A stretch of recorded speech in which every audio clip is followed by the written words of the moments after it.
Hello दोस्तों, welcome to my channel GK Educot channel में आप सभी का हार्दिक स्वागत है। दोस्तों, आज की वीडियो में हम कवर करेंगे जीके करंट अफेयर्स जो कि 11 अगस्त से लेकर 20 अगस्त तक का होगा। इसमें पहले हम कुछ इंपॉर्टेंट टॉपिक कवर करेंगे, उसके बाद कुछ क्वेश्चंस आंसर्स कवर करेंगे जो कि कंपटीशन एग्जाम में पूछे जा सकते हैं। तो चलिए दोस्तों, शुरू करते हैं आज की वीडियो।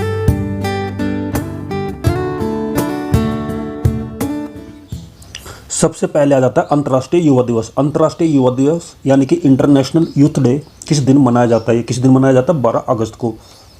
तो 12 अगस्त को अंतर्राष्ट्रीय युवा दिवस मनाया जाता है। इस मौके पर दुनिया भर की सरकारें और नागरिक युवाओं के सामने आने वाली समस्याओं को पहचानने और उनका ध्यान आकर्षित करने के लिए एक साथ आते हैं।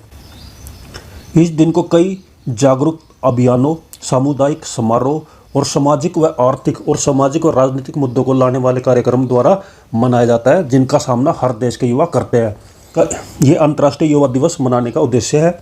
संयुक्त राष्ट्र ने 1999 ईस्वी में हर साल 12 अगस्त को अंतर्राष्ट्रीय युवा दिवस मनाने की घोषणा की। कब की थी? 1999 में। इसकी घोषणा लिस्बन में संयुक्त राष्ट्र महासभा में युवाओं के लिए जिम्मेदार मंत्रियों के लिए विशेष सम्मेलन के द्वारा की गई सिफारिश के आधार पर की गई थी। तो अंतर्राष्ट्रीय युवा दिवस कब मनाया जाता है? 12 अगस्त को। और इसकी घोषणा कब की गई थी, यानी ये कब से मनाया जाता है? 1999 ईस्वी से। सेकंड दोस्तों आ जाता है केरल विधानसभा ने केरल राज्य का नाम बदलने के लिए प्रस्ताव पारित किया है।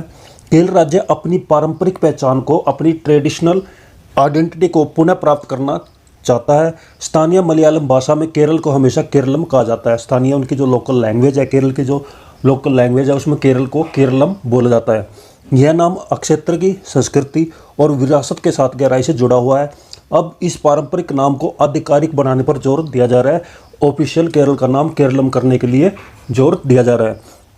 केरल के मुख्यमंत्री ने राज्य विधानसभा में एक प्रस्ताव पेश किया जिसमें केरल का नाम बदलकर उसके पारंपरिक मलयालम उपनाम केरलम करने की मांग की है। राज्य के विधानमंडल ने इस बदलाव की गहराई को समझते हुए सर्वसम्मति से इस प्रस्ताव को पारित कर दिया है। किसी राज्य का नाम बदलने का क्या संवैधानिक प्रक्रिया है, वो हम समझते हैं। संविधान के अनुच्छेद 3 के तहत मौजूद राज्यों के नाम बदलने से संबंधित है। किस अनुच्छेद में आता है? अनुच्छेद 3 में, आर्टिकल 3 में। और यह सुनिश्चित करना है कि ऐसे किसी बदलाव को कानूनी प्रोटोकॉल के आधार पर रखा जाए और उस पर उचित विचार किया जाए। तो केरल विधानसभा ने राज्य का नाम बदलने के लिए प्रस्ताव पारित किया जिसमें केरल का नाम केरलम किया जाएगा। अब बात करते हैं एशियाई चैंपियन ट्रॉफी के बारे में। एशियन चैंपियन ट्रॉफी के फाइनल में भारत ने जीत हासिल की है। चेन्नई के मेयर राधाकृष्णन हॉकी स्टेडियम में 2023 एशियाई चैंपियन ट्रॉफी के एक रोमांचक फाइनल मैच में भारत ने मलेशिया को 4-3 से हरा दिया है। तो फाइनल में भारत ने किसको हराया? मलेशिया को। एशियाई चैंपियन ट्रॉफी शीर्ष एशिया राष्ट्रीय टीमों के लिए एक प्रतिष्ठित फील्ड हॉकी टूर्नामेंट है। 2023 संस्करण में अपनी जीत के साथ भारत ने चौथा एशिया चैंपियन ट्रॉफी का खिताब जीता है। यह टूर्नामेंट का 7वां संस्करण था, यानी कि एशियाई चैंपियन ट्रॉफी 7 बार खेली जा चुकी है जिसमें भारत ने 4 बार जीत हासिल की है, फाइनल में जीता है। अब बात करते हैं दोस्तों 15 अगस्त के बारे में। सभी को पता कि 15 अगस्त को भारत अपना स्वतंत्रता दिवस सेलिब्रेट करता है। भारत को आज़ादी कब मिली थी? 15 अगस्त 1947 ईस्वी को।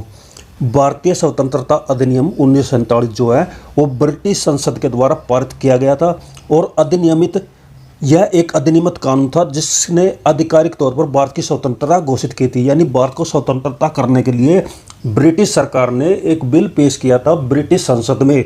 वो जब पारित हुआ तब भारत को स्वतंत्रता घोषित किया गया। यूनाइटेड किंगडम की संसद ने यह अधिनियम पारित किया जिससे ब्रिटिश भारत को 2 अलग स्वतंत्र देशों में विभाजित करेगा, भारत और पाकिस्तान में। भारत के विभाजन के बाद पाकिस्तान अस्तित्व में आया था, लेकिन पाकिस्तान में जो है स्वतंत्रता दिवस 14 अगस्त को मनाया जाता है। स्वतंत्रता दिवस के अवसर पर प्रधानमंत्री लाल किले से देश को संबोधित करते हैं और स्वतंत्रता दिवस पर प्रधानमंत्री ही लाल किले पर झंडा फहराता है। दक्षिण कोरिया जो देश है उसका स्वतंत्रता दिवस भी 15 अगस्त को ही मनाया जाता है। अगर भारत के कुछ फैक्ट के बारे में बात करते हैं तो वर्तमान समय में भारत जो है अमेरिका और चाइना के बाद विश्व की तीसरी सबसे बड़ी अर्थव्यवस्था है। कुंभ मेला जो हर 4 साल में मनाया जाता है दुनिया की सबसे बड़ी ह्यूमन गैदरिंग माना जाता है। यानी कि कुंभ का मेला एक ऐसी जगह है जहाँ पर सबसे ज़्यादा लोग इकट्ठे होते हैं। पिछली बार जो है, जो लास्ट टाइम जो कुंभ का मेला लगा था, उसमें 7.5 करोड़ लोग शामिल हुए थे। भारतीय रेलवे दुनिया का सबसे बड़ा रोजगार प्रदाता में से एक है, यानी कि रेलवे के द्वारा सबसे ज़्यादा रोजगार, सबसे ज़्यादा नौकरी दी जाती है भारत के अंदर। भारतीय रेलवे में 13 लाख से ज़्यादा लोग काम करते हैं। और शतरंज का जो आविष्कार है वो भारत में ही हुआ था। किसका आविष्कार? शतरंज खेल का। भारत का गणित में भी विशेष योगदान है, इसके बारे में याद रखिए। पाई के मूल्य का, ट्रिग्नोमेट्री का, अलजेब्रा का, कैलकुलस का, फिर से रिपीट करता हूँ, पाई का मूल्य का, ट्रिग्नोमेट्री का, अलजेब्रा का और कैलकुलस की खोज भी भारत के अंदर की गई थी। चांद पर पानी की खोज भारत के चंद्रयान 1 मिशन के द्वारा की गई थी। चंद्रयान 1 मिशन जो है 2008 में जो कंप्लीट किया था, उसमें चांद पर पानी की खोज भारत के द्वारा की गई थी। भारत का बॉम्बे स्टॉक एक्सचेंज जो है एशिया का सबसे पुराना स्टॉक एक्सचेंज है, जिसकी स्थापना 1875 ईस्वी में हुई थी। ये कुछ फैक्ट्स थे इंडिया के बारे में। आगे बढ़ते हैं। भारत ने कुछ आपराधिक कानूनों में संशोधन किया, अमेंडमेंट किया, उसके बारे में पढ़ते हैं। भारत ने अपने कुछ प्रमुख कानूनों को बदलने की तैयारी की है। प्रस्तावित सुधारों में भारतीय दंड संहिता 1860 को भारत की न्याय संहिता में बदलना, राज्य के खिलाफ अपराध, महिला और बच्चों के खिलाफ अपराध और हत्या को इन जैसे कानूनों में बदलाव करने की प्राथमिकता भारतीय सरकार ने दी है। एक और महत्वपूर्ण बदलाव जो है भारतीय नागरिक सुरक्षा विधेयक है, जिसका उद्देश्य बढ़ती हुई नागरिक सुरक्षा के लिए आपराधिक कार्रवाई को सुव्यवस्थित करना है। यह सुधार जो है भारत के कानूनी ढांचे में से एक महत्वपूर्ण बदलाव का प्रतीक है। इससे आधुनिक सामाजिक मूल्यों के साथ संरेखित किया जाएगा। तो भारत जल्द ही कुछ आपराधिक कानूनों में संशोधन करने जा रहा है, कुछ में कर दिया है, कुछ के विधेयक ऑलरेडी ला चुके हैं। इनके बारे में हम बाद में पढ़ेंगे कि किस किस कानून में क्या क्या बदलाव किए हैं। विश्वकर्मा योजना के बारे में पढ़ते हैं। प्रधानमंत्री नरेंद्र मोदी ने अपने स्वतंत्रता दिवस के संबोधन में 13,000 से लेकर 15,000 करोड़ रुपए के प्रारंभिक आवंटन के साथ पारंपरिक श्रमिकों और कारीगरों को लाभ पहुंचाने के लिए डिजाइन की गई विश्वकर्मा योजना की शुरुआत कर दी है। यह पहल जो मुख्य रूप से ओबीसी वर्ग से आने वाले सुनार, लोहार, धोबी, हेयर ड्रेसर और राजमिस्त्री जैसे पेशेवरों को लक्षित करती है। यह योजना 17 सितंबर को विश्वकर्मा जयंती पर लॉन्च की जाएगी। विश्वकर्मा जयंती जो है हिंदू देवता विश्वकर्मा, जिसको दिव्य वास्तुकार और शिल्पकार माना जाता है, उसको समर्पित है। अब दोस्तों आगे पढ़ते हैं प्रबल रिवॉल्वर के बारे में। भारत की पहली लंबी दूरी की रिवॉल्वर प्रबल रिवॉल्वर, जो कि advance weapons and equipment India के द्वारा बनाई गई है। 0.32 बोर की यह रिवॉल्वर, जो एम्यूनिशन इसमें यूज किया जाता है, जो गोली इसमें डाली जाती है, उसका साइज क्या है? 0.32 बोर। तो 0.32 बोर रिवॉल्वर, इसकी जो रेंज है वो 50 मीटर तक है। इसका टारगेट जो है 50 मीटर तक जा सकता है। AWEIL जो कि कानपुर में स्थित है, एक सरकारी स्वामित्व वाली कंपनी है, उद्यम है, जो रक्षा उपकरण उत्पादन में माहिर है। उसे रक्षा उत्पादों के लिए पर्याप्त ऑर्डर मिले हैं, जो इस क्षेत्र में इसके बढ़ते प्रभाव को दर्शाता है। किस कंपनी का? AWEIL का। अब इस रिवॉल्वर के बारे में पढ़ते हैं। रिवॉल्वर प्रबल रिवॉल्वर जो है साइड स्विंग सिलेंडर एक नवीन डिजाइन विशेषता है, जो प्रबल को अन्य रिवॉल्वर से अलग करती है। एक तो इसकी रेंज बहुत अच्छी है और इसका डिजाइन जो है एकदम यूनिक बनाया है। प्रबल का जो वजन है वो 700 ग्राम है। यह उपयोगकर्ता के अनुकूल ट्रिगल पुल का दावा करती है। तो यह था प्रबल रिवॉल्वर के बारे में, जो पहली ऐसी रिवॉल्वर बनी है जिसका टारगेट 50 मीटर तक जाएगा। PME बस सेवा योजना के बारे में पढ़ते हैं। प्रधानमंत्री नरेंद्र मोदी के नेतृत्व में मंत्रिमंडल ने सार्वजनिक निजी भागीदारी मॉडल पर 10,000 इलेक्ट्रिक बसों के साथ शहरी बस संचालन को बढ़ाने के उद्देश्य से PME बस सेवा योजना को हरी झंडी दी है। इस योजना की अनुमानित लागत कितनी है? 57,613 करोड़ रुपए, जिसमें केंद्र सरकार का योगदान कितना रहेगा? 20,000 करोड़ रुपए। बाकी किसके द्वारा दिए जाएंगे? राज्य सरकारों के द्वारा। यह पहल जो है केंद्र शासित प्रदेश की राजधानियों में उत्तर पूर्वी क्षेत्र, उत्तर पूर्वी यानी नॉर्थ ईस्ट जो राज्य है, 7 सिस्टर जिनको बोला जाता है, जो नॉर्थ ईस्ट में जो राज्य है, उसके अलावा पहाड़ी राज्यों सहित 3 लाख से अधिक आबादी वाले शहरों तक ये फैलेगी। इस योजना को फैलाया जाएगा।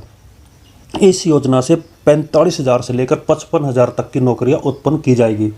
और इसमें 2 खंड शामिल है, सिटी बस सेवाओं को बढ़ाना और हरित शहरी गतिशीलता पहल को बढ़ावा देना। सिटी बस को बढ़ावा देना मतलब बस से यात्रियों को सुविधा मिलेगी, और क्योंकि ये इलेक्ट्रिक बसें हैं इसलिए इससे हरित शहरी गतिशीलता भी मिलेगी, यानी पोल्यूशन भी कम किया जाएगा। अब दोस्तों क्वेश्चन आंसर कर लेते हैं, जिसमें फर्स्ट आ जाता है 13वें वार्षिक एंटरप्रेन्योर इंडिया अवार्ड्स में tech startup of the year का अवार्ड किसे दिया गया? Tech startup of the year का अवार्ड किस कंपनी को दिया गया? जियो हैप्टिक को। किसको दिया गया? जियो हैप्टिक को। जियो हैप्टिक को 13वें अंतर्राष्ट्रीय एंटरप्रेन्योर इंडिया अवार्ड्स में tech startup of the year यानी कि किस फील्ड में? आर्टिफिशियल इंटेलिजेंस में ये इस अवार्ड से सम्मानित किया है। इस अवार्ड का आयोजन एंटरप्रेन्योर इंडिया कंपनी के द्वारा किया गया था। एंटरप्रेन्योर इंडिया अवार्ड्स जो है विभिन्न क्षेत्रों में देश के सबसे नए उद्यमियों और व्यवसायों को मान्यता देता है। अब दोस्तों एक पोस्ट ऑफिस के बारे में पढ़ते हैं जो कि एलओसी के पास में खुला है। एलओसी के पास में जो भारत का पहला पोस्ट ऑफिस का उद्घाटन किया गया है वो जम्मू कश्मीर के किस जिले में किया गया है? किस जिले में किया गया है? तो इसका करेक्ट आंसर है कुपवाड़ा। किस जिले में? कुपवाड़ा में। एलओसी के पास जो है भारत का पहले पोस्ट ऑफिस का उद्घाटन जम्मू कश्मीर के कुपवाड़ा जिले में किया गया है, जो कि किशन गंगा नदी के तट पर है। इस पोस्ट ऑफिस का पिन कोड है 193-224 यानी 193224। अब रेपो रेट के बारे में पढ़ते हैं कि भारतीय रिजर्व बैंक ने यानी कि आरबीआई ने रेपो रेट को किस दर पर बरकरार रखा है? तो किस दर पर रखा? 6.5%। कितना? 6.5% रेपो रेट है अभी फिलहाल। भारतीय रिजर्व बैंक यानी आरबीआई ने मौद्रिक नीति समिति यानी मॉनेटरी पॉलिसी कमेटी ने नीतिगत रेपो दर को 6.5 पर अपरिवर्तित रखा है। इसमें कोई बदलाव नहीं किया है, जो पहले थी वो सेम ही है। यह लगातार तीसरी बार है जब एमपीसी ने रेपो रेट को चेंज नहीं किया है। रेपो रेट पिछले 3 कमेटी से सेम है 6.5%। भारत के पहला 3D printed post office building का उद्घाटन किस शहर में किया गया है? 3D पोस्ट ऑफिस बिल्डिंग का उद्घाटन किस शहर में किया गया है? बेंगलुरु में। किसमें? बेंगलुरु में। तो केंद्रीय रेल मंत्री, संचार और आईटी मंत्री अश्वनी वैष्णव ने बेंगलुरु में भारत के पहले 3D printed post office building का उद्घाटन किया है। बेंगलुरु में पोस्ट ऑफिस बिल्डिंग में आईआईटी मद्रास और एलएनटी की तकनीकी जानकारी के साथ 3D प्रिंटिंग टेक्नोलॉजी का इस्तेमाल किया जाएगा।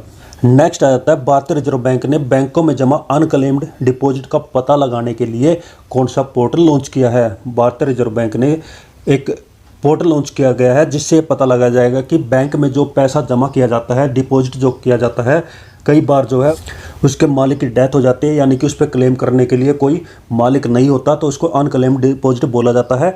तो इसके लिए एक पोर्टल लॉन्च किया है। उस पोर्टल का नाम है क्या है? उद्गम पोर्टल। तो भारतीय रिजर्व बैंक ने बैंकों में जमा अनक्लेम्ड डिपॉजिट का पता लगाने के लिए उद्गम पोर्टल का एक वेब पोर्टल लॉन्च किया है, जिसकी हेल्प से कोई भी आम व्यक्ति बैंकों में जमा अनक्लेम्ड डिपॉजिट का पता लगा सकता है। आरबीआई ने बताया कि अभी फिलहाल 7 बैंकों में जमा अनक्लेम्ड डिपॉजिट की जानकारी पोर्टल पर मौजूद है। धीरे धीरे इसको बढ़ा दिया जाएगा। नेक्स्ट आ जाता है अंडर 20 विश्व कुश्ती चैंपियनशिप में स्वर्ण पदक जीतने वाली दूसरी भारतीय रेसलर कौन बनी है? कौन बनी है? उसका नाम है प्रिया मलिक। और इससे पहले लास्ट ईयर अंतिम पंगाल ने भी अंडर 20 विश्व कुश्ती चैंपियनशिप में गोल्ड मेडल जीता था, और प्रिया मलिक जो है सेकंड खिलाड़ी बनी है। 7th आ जाता है राष्ट्रपति द्रौपदी मुर्मू ने किस शहर में युद्धपोत आईएनएस विंध्यगिरि का उद्घाटन किया है? किस शहर में किया है? कोलकाता में। राष्ट्रपति द्रौपदी मुर्मू ने कोलकाता में girder rich shipbuilders and engineers यानी कि GRSC सुविधा में भारत के नवीन युद्धपोत आईएनएस विंध्यागिरि का उद्घाटन किया है। और लास्ट आ जाता है भारत के किस संस्थान के वैज्ञानिकों ने एक तारे की खोज की है? किस संस्थान ने की है? भारतीय तारा भौतिकी संस्थान। तो बेंगलोर में स्थित भारतीय तारा भौतिकी संस्थान यानी IIA के वैज्ञानिकों ने एक नए तारे की खोज की है। इस तारे को वैज्ञानिकों ने क्या नाम दिया है? HE 1005-1439 1005-1439।